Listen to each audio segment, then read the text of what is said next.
Ini kan ngomongin duniawi nih kan. Kadang duniawi ya saya sendiri juga ngerasa masih belum puas-puas gitu. Akhirnya terkadang kita kerja bagai kuda. Jadi overworking gitu, Bib. Overworking. Buat ngejar dunia gitu, ngejar dunia. Walaupun sekarang saya sadar gitu kerja saya itu kan sekarang udah ibadah karena saya udah punya keluarga, punya anak, punya istri, itu buat dia. Cuman tetap aja duniawi itu kan sebenarnya.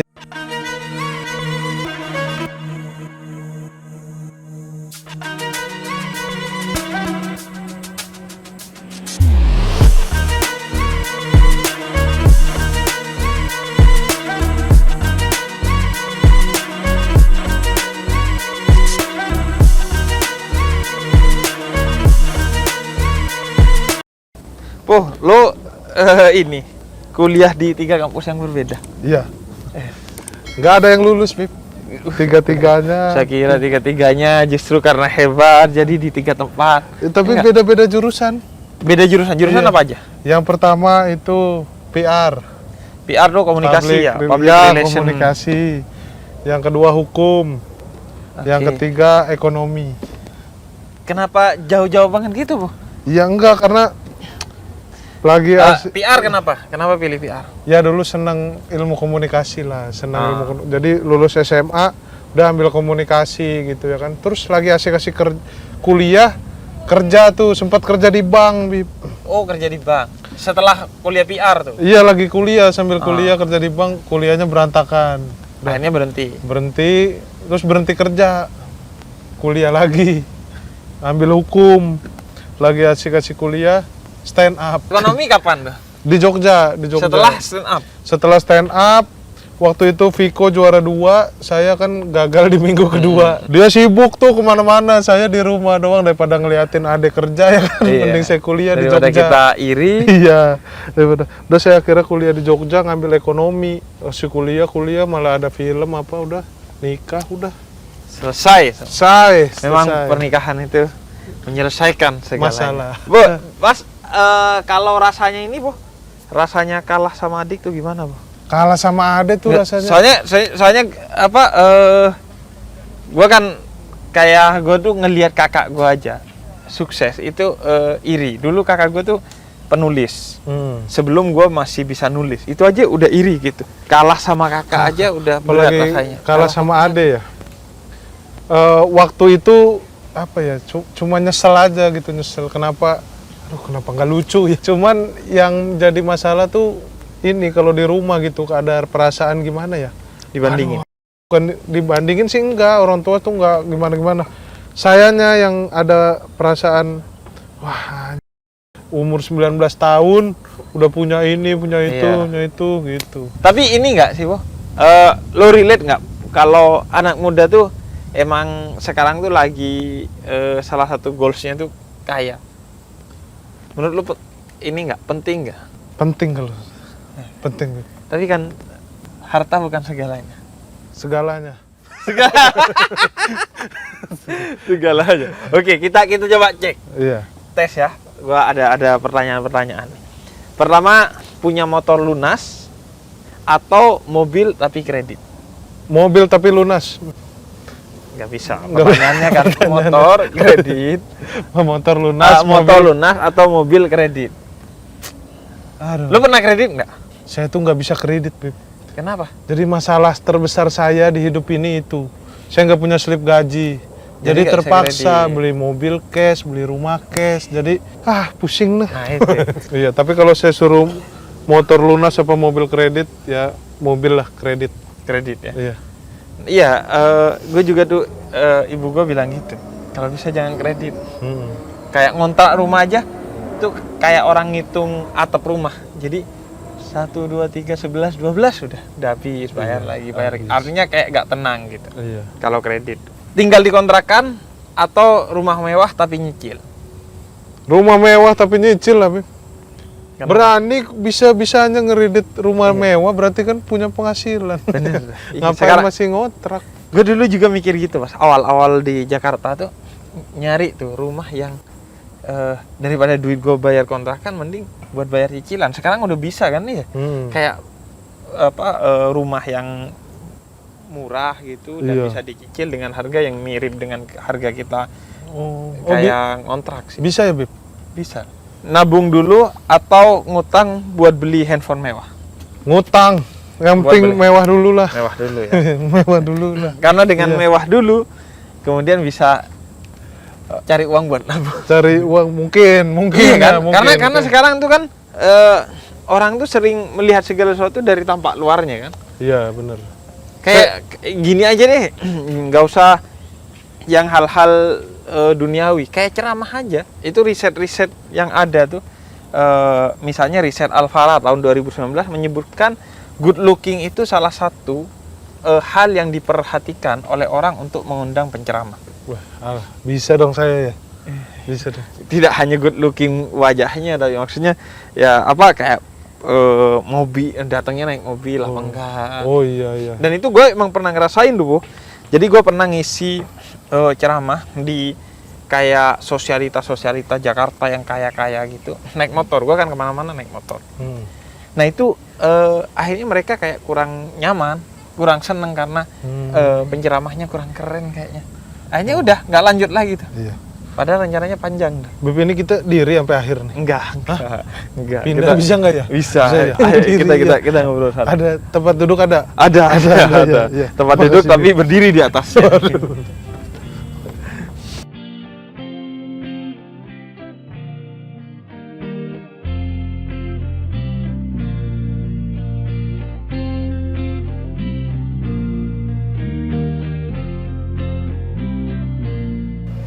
Nah, gimana? Enak tempat duduknya? Enak, Beb. Udah cukup. Cukup, cuman kalau duduk gini kan suasana enak gini harusnya kopi lah, gorengan gitu. Apa Ken sini? Gini. Ini jebakan duniawi, ente tadi milihnya terlalu banyak duniawi gitu jebakannya sekarang. Jadi duniawi itu kayak minum air laut. Enggak, ntar lu beneran Nggak ada nggak ada, ausnya. beneran nggak ada kopi nih.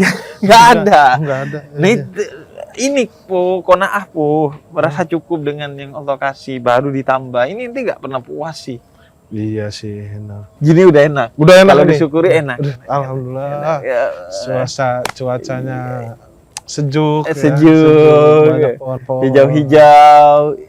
Beb, kalau kita ibadah nih, Mm. tapi untuk mengharapkan pamrih, mengharapkan sesuatu nih. Kayak misalnya saya sedekah, tapi ya Allah mudah-mudahan dilipat gandakan gitu. Berharap sesuatu dari sedekah yang kita ibadah yang kita kerjakan gitu. Pertama sih tergantung pamrihnya, Po. Hmm. Kalau pamrihnya adalah sesuatu yang memang Allah janjikan dan Allah ridhoi, ya gak ada masalah. Kayak sedekah misalnya kan. Sedekah itu dalam Al-Quran dijanjikan 700 kali lipat tambahannya dari Allah Subhanahu wa Ta'ala. Oh. Jadi seperti buah yang tumbuh 7, setiap batangnya itu ada 7 cabang dan setiap cabangnya ada 100 buah. Artinya digantikan 700 kali lipat oleh Allah. Atau gini deh, yang paling jelas, ibadah dengan meminta pamrih surga atau meminta pamrih jauh dari neraka, itu kan karena Allah yang menjanjikannya, jadi gak ada masalah. Oh, boleh. Jadi gak ada masalah. Kemudian yang kecuali kita minta pamrih yang memang tidak dijanjikan oleh Allah. Apalagi minta pamrih yang dilarang oleh Allah. Misalnya nih, Bib, kalau di surga nanti saya minta teman saya yang di neraka dimasukin ke surga, bisa nggak? Nah, itu aneh itu. Atau teman saya yang di surga padahal ngeselin tuh, Bib, saya minta agar dimasukkan ke neraka, bisa nggak? Itu masalah. Atau minta sesuatu yang haram gitu. Pengen kaya nih, Ya. biar kalau kaya biar bisa maksiat. Sholat Foya-foya. hajat, mohon momen biar judi menang. Iya, Itu jadi nggak menang boleh, itu gitu ya. sudah pasti Nggak sudah. boleh. Ya, Nah, ya, kalau- yang kedua tuh yang perlu diperhatikan dalam hal pamrih itu niatnya tetap utamanya itu kepada Allah gitu. Oh, iya. Karena kalau kita niatnya ke Allah, maka semua yang Allah miliki dan Dia adalah yang Maha memiliki akan dikasih ke kita. Sama kayak doa kita tuh bukan masuk surga sebenarnya, dikumpulkan sama Nabi Muhammad. Karena kalau kumpul sama Nabi Muhammad udah pasti surga dan surganya paling tinggi. Tapi kalau mintanya masuk surga, belum tentu di surga bareng Nabi Muhammad. Karena kan surga banyak kelasnya. Banyak lah, ada bintang 1, bintang 2, bintang 3. Tergantung kepada itu. Nah itu, makanya Robi'ah Adawiyah, seorang spiritualis muslim yang seorang perempuan, dia bilang, gue nih pengen nih ngebakar surga dan nyiram neraka agar nggak ada lagi orang yang beribadah karena takut neraka atau ingin surga. Tapi betul-betul lillahi ta'ala, hanya untuk Allah gitu. Dan sebenarnya itu kan yang diajari Allah dalam sholat kita.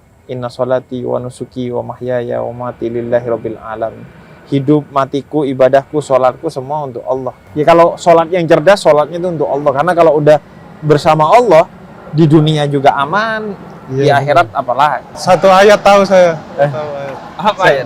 Tahu. Tidaklah kuciptakan jin dan manusia kecuali untuk beribadah. Berarti emang manusia harus.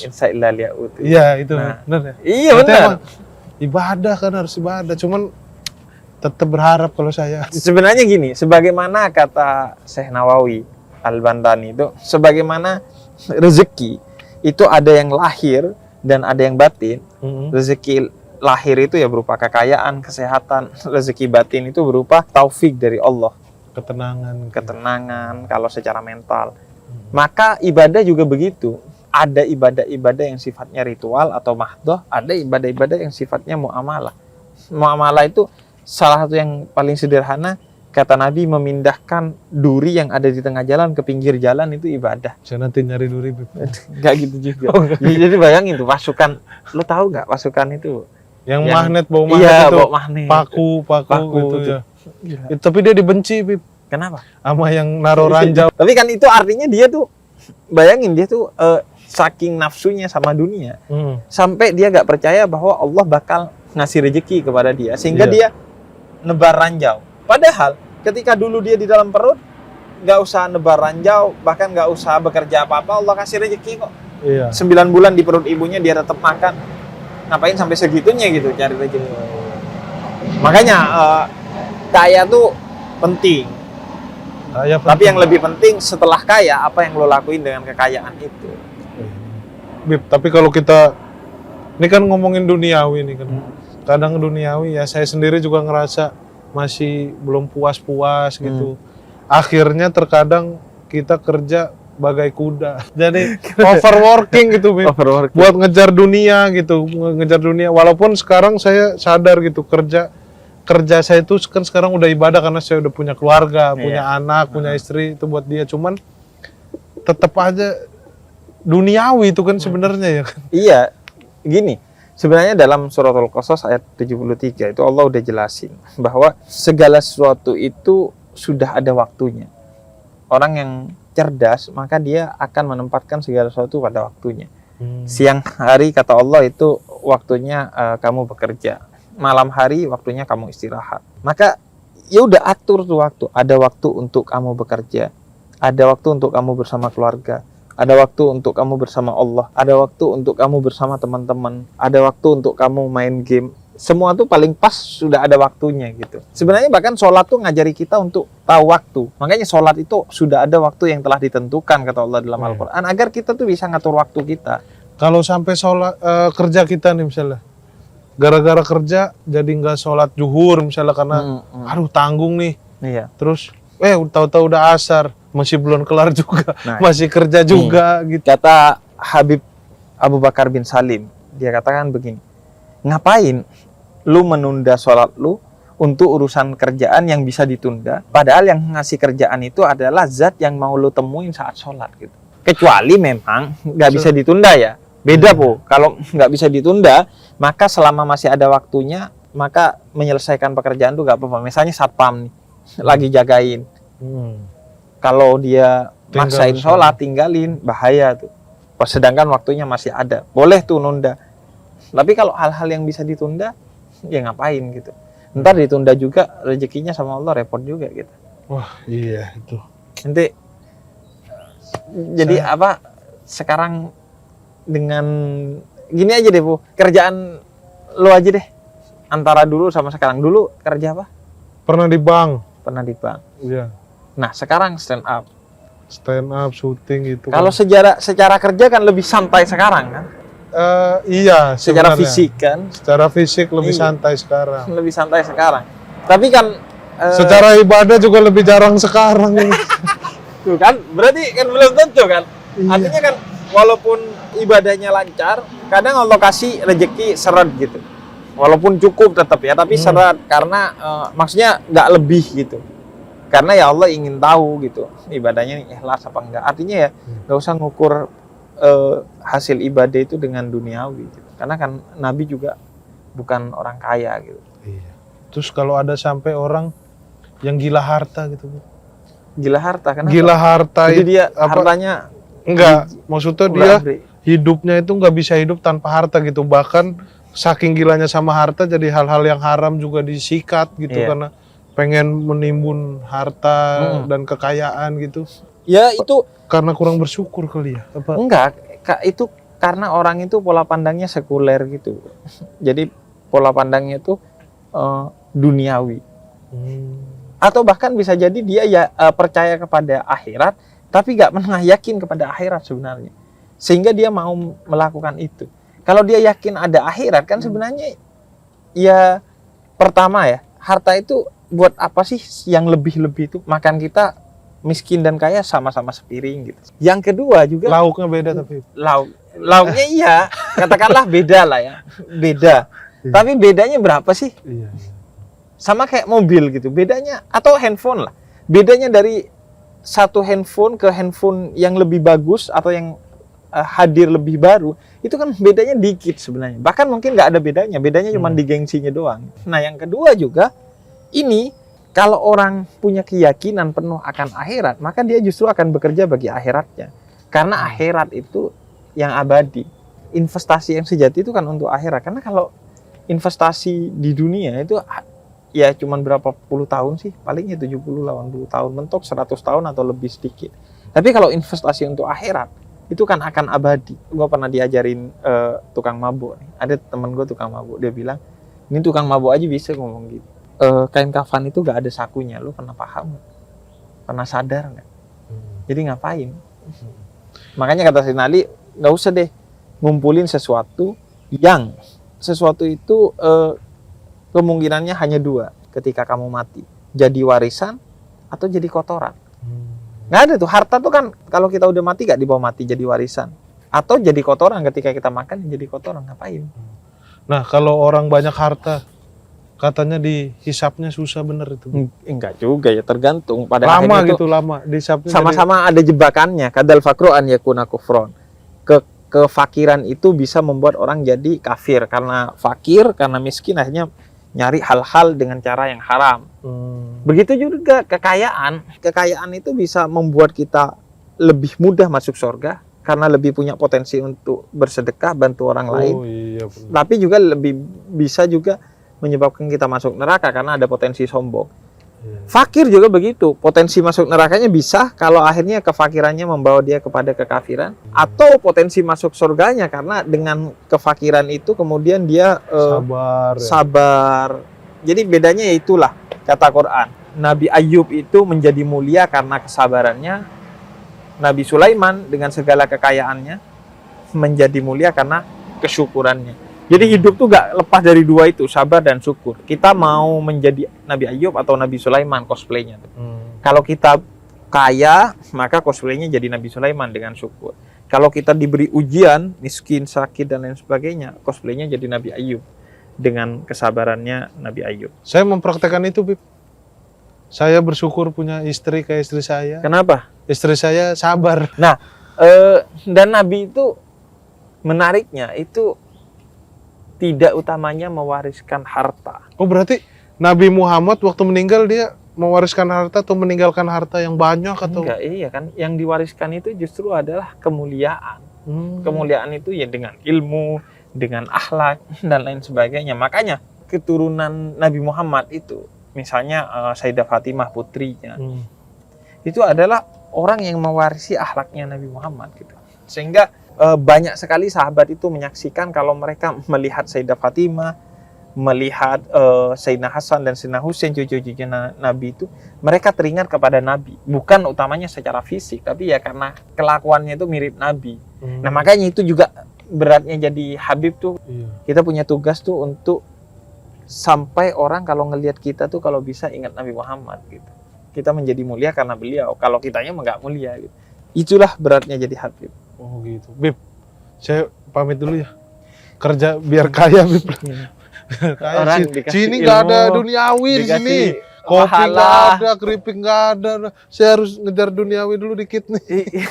Duniawi. Riswo, duniawi tapi tidak sultan.